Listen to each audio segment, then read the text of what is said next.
Hey, it's Not the Auction Professor here. I just got back from an estate sale. Hadn't planned on doing it. I wasn't really dressed for it. I was just taking my son to school. He's in at 7:10 in the morning, so I dropped him off, and I actually saw the sign sitting down at the intersection down there, so it was just a few miles away, so I took the drive out. I invested a whole whopping 25 bucks. I got 15 into this stuff here, which was literally just sitting in this thing when I walked it up to their little table for paying. So 15 bucks for this. I had it literally all just shoved in here. I pulled it out so you can kind of better see what's in here, but I'll show you in a close-up what's in here. And then each one of these was 5 bucks a piece. I'll show you a close-ups of this one. This one's probably the best piece here.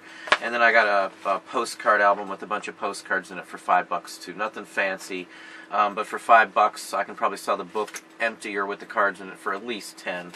But this is pretty much what I got.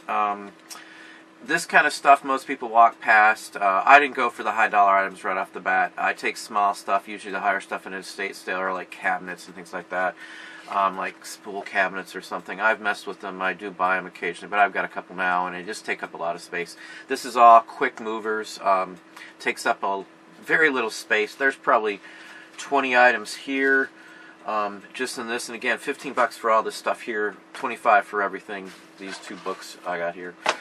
But right here, there's probably 125 bucks right here in this little stack. I'll show you some close-ups of what these are, but these are tally cards. They're not like seasonal or anything like that, but they're tally cards for playing bridge. I get money out of these constantly. People pass them up. I find them still in the boxes, sometimes never even touched at estate sales. Quite often I find them at estate sales for anybody over, 50 or 60. Bridge was a big, huge thing back then, but people collect these just like anything else. They have them Halloween, Christmas, Santa Clauses, big items. I might split this up into another video here so you can kind of see some close-ups on it. But I'll show you some of the bigger items here. Stuff like this may not look like much, but it's actually a toy catalog from 1971 Creative Playthings. And if you can see there's actually dolls and stuff in it. I'm probably going to get like 20 or 30 bucks for this little thing right here, believe it or not. Catalogs do very well. I see JCPenney's sometimes, their toy winter Christmas catalog. Those go for 70, 80. I've sold one for $270 before. It was like 1913. Same thing on product catalogs for like, I don't know, craft supplies and tools and things. They always sell. I sell this kind of stuff all the time. $27.50, maybe $34.50. As I said in another video, I mess with sheet music. Not a lot of Sinatras are worth a ton of money. Strangers in the Night, I'll probably get 10 bucks for it. Again, I got nothing into this comparatively. I probably already paid for it with one of these little pieces of paper. Again, these things are missed all the time by people. They just walk right over it. Just looks like a bunch of junk sitting in a box. This one's pretty cool. Lightcraft of California. Mid-century mod. It's got actually lighting. It's just packed. I mean, it's mid-century, 70s, mod, 60s. This is awesome. Somebody who's a decorator or something, or does historical items, or loves the mod period, is going to love this. I'm probably going to put like 75 bucks on this book. I would not be surprised if I get it. It might be a quick mover. A lot of the California items sell really quick. It also has a local Sandusky, Ohio area, so near Cedar Point area. Another good item. Here's some more. Glamour with Glass. Pittsburgh Plate Glass Company.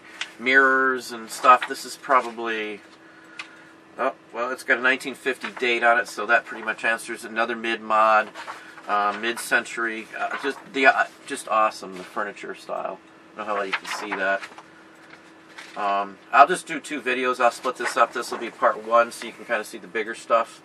And then I'll show you close-ups on the smaller items. I got some mail in here, which is pretty cool. Go for some good money. I love the bathroom. We've remodeled some houses, and we did the 20s style too, so I appreciate it very much. Obviously it's 50s, but it's similar in reminiscence of the 20s. Let's see, what else did I get? This, I didn't even pull it all out. I saw what was on the top of this, so I said I'll take it, threw it in the box. Paper dolls. Let's see if there's a date on them. Boston Sunday Herald, 1905. Little Tuck. I don't know. I didn't even look what they... Oh, they're different. They're different. Here's a French one. Oh, I guess not. Maybe there's a couple of the same ones. Either way, I'll probably put like $14.99 on each of these. Maybe more than that. Maybe 17 or 18. I'll have to look these up.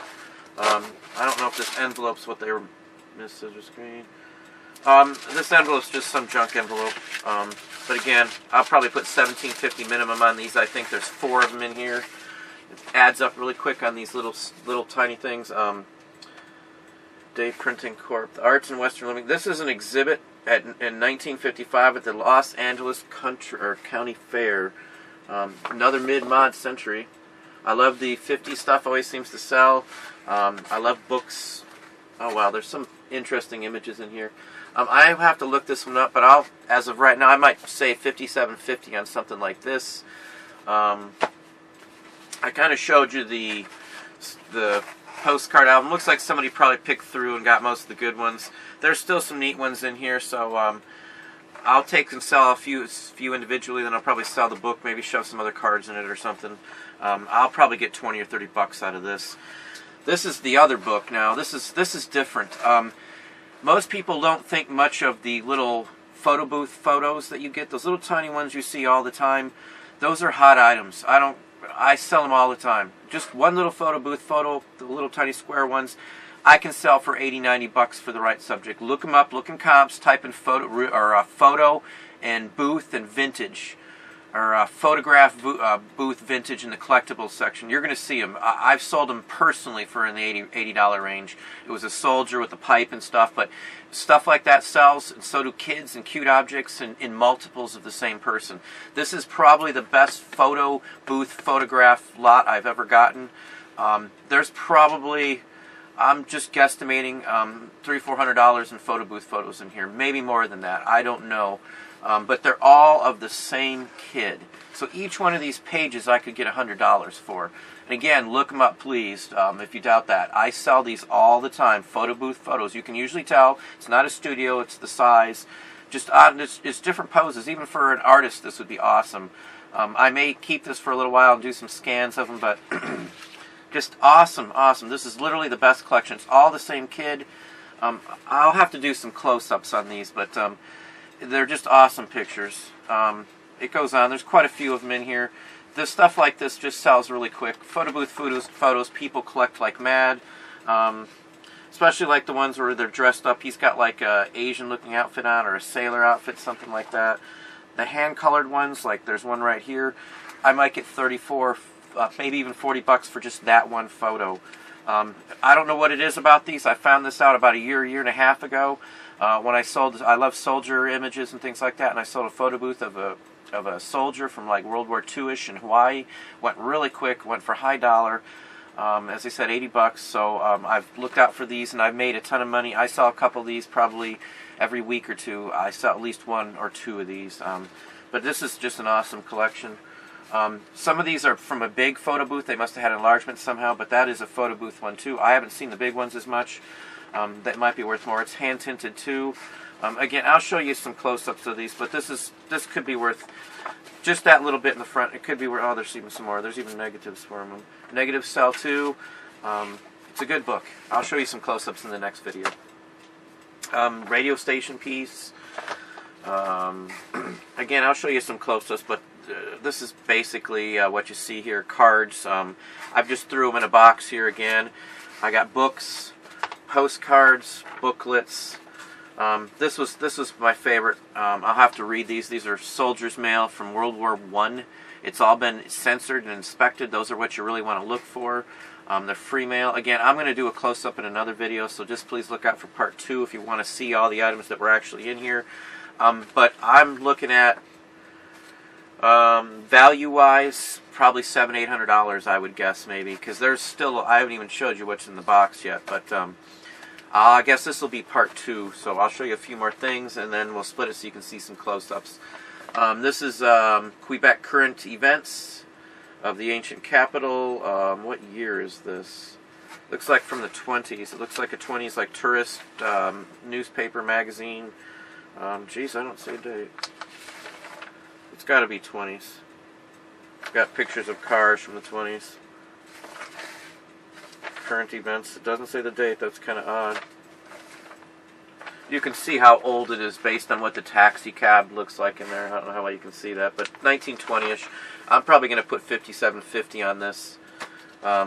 This was neat. Now, I've had other ones of this. This is 1919, the Tatler. It's like a stage show magazine. The Prohibition of Booze comes July 1st. This is a killer one. I just noticed that. I don't know how you can see that, but this is literally talking about the prohibition going to start. That really adds a big heap to what this would be worth. And they're tying it down to the blues. I have not looked through this. This is a very interesting piece. This is tentative. It's pretty well loaded with pictures, too. This looks like a really nice book. The prohibition's probably the best part in this. I'm guessing I'll probably put at least 5750. Maybe I might get 75 because of the prohibition ad on the back. I've sold other prohibition items like the day before headline newspapers, and I've gotten 75 to 100 bucks a piece for those. Little booklets. Again, some of these I'll probably get 27.50 a piece for booklets. That's pretty much what I got. All together here, as I said, $700-800. It might be more. I haven't sat here and nitpicked at every little item. Stuff like this here, I might get 10 bucks, 15 bucks a piece for a couple of these, easy. There might be 150 just in this little stock of the tally. So there could be $1,000 in this little box of just basically junk. And again, like the photo album, that I'm not sure. I'm sure I'm going to get at least $200 or $300 out of it because of the photo booth photos. I don't know. Some of those might be better to put up in a lot. I'll have to look on that to see how I want to do that. I know I'm not going to sell them individually, probably maybe by the page, or pull off a few and then sell them in groups of like 5 or 6 at a time. And then sell them one lot at a time. When one ends, list another one. That way I'm not flooding the market with the same items. So I hope you enjoyed the video. Hopefully you saw something that you could buy in the future, something that you've been passing up that you realize, hey, that's worth some money. And I hope you watch, subscribe, hit the like button below for me, please, and tell a friend. Have a good day.